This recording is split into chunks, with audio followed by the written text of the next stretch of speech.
Atoning for slavery, Georgetown University giving priority admissions to descendants of slaves owned by the Maryland Jesuits. One of several steps the college is taking to amend for profiting from the sale of enslaved people. Here now is David Webb, SiriusXM Patriot host and Fox News contributor. Jehmu Greene is here as well, Fox News political analyst and former 2008 Clinton campaign advisor. Thanks to both of you guys for joining us. Jehmu, it's a startling case because obviously, you know, it seems like it sets a precedent. I'm not sure I've seen something like this before. They're talking about back in 1838, it was two priests who were presidents of the university, and at the time, they sold these slaves to a plantation in Louisiana for $115,000. In today's dollars, that would be $3.3 million. They're going to go out and try and find descendants of these slaves and give them preferential treatment for admissions. What do you think about that? Look, I think if you look at Georgetown or Harvard and many other institutions that aren't just even within our education system, they have a long history with slavery that now we've got millennials who are the most diverse, most tolerant generation in our country's history standing up and saying, we want you to address this. And that's a beautiful thing. And seeing that this is a first step in the right direction.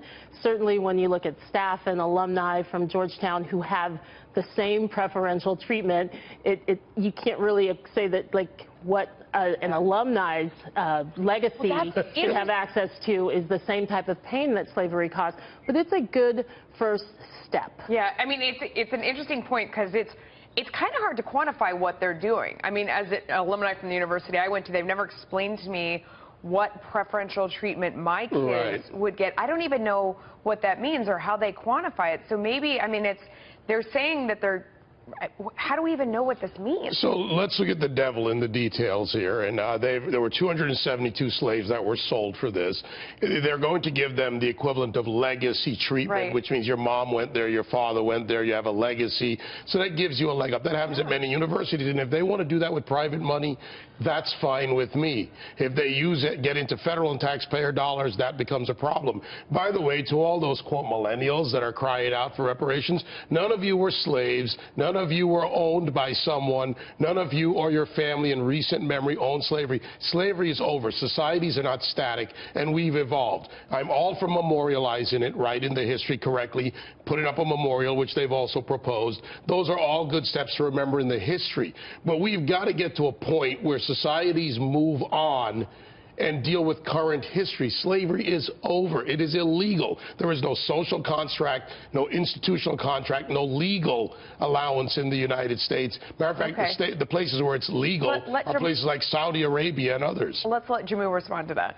I think David might have it a little bit confused because preferential treatment doesn't come with financial resources, so there's no way that taxpayers would be involved in that. Well, they haven't outlined it. They haven't outlined it in the details. Let me finish. What I believe the school should do as a next step is to actually give them full tuition because clearly Georgetown was in dire financial straits and would not have been able to continue as a university if they did not get this revenue from selling human beings.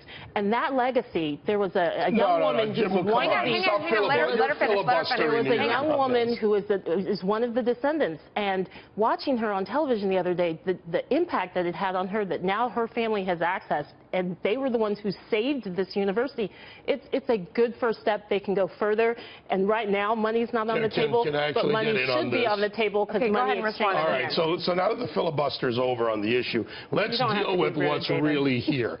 Okay, this young woman, I'm glad she feels it, and I understand where she feels it, but if you multiply it out by descendants and they find a way to properly identify them, you could be talking somewhere in the range of 10,000 descendants that have to be not taken care of. And Jehmu wants to give them free tuition. Sounds like the Bernie Sanders way or the Hillary Clinton way, free tuition for all. It doesn't work. Number two, our society is not static. Slavery is no longer a part of the United States. It's a part of our history, and it should remain there. And reparations, you know what, 400 acres, whatever. We got to go. We're coming up against a hard break. I think we're going to have this discussion again, so we'll have a chance to do it, guys. Thanks to both of you.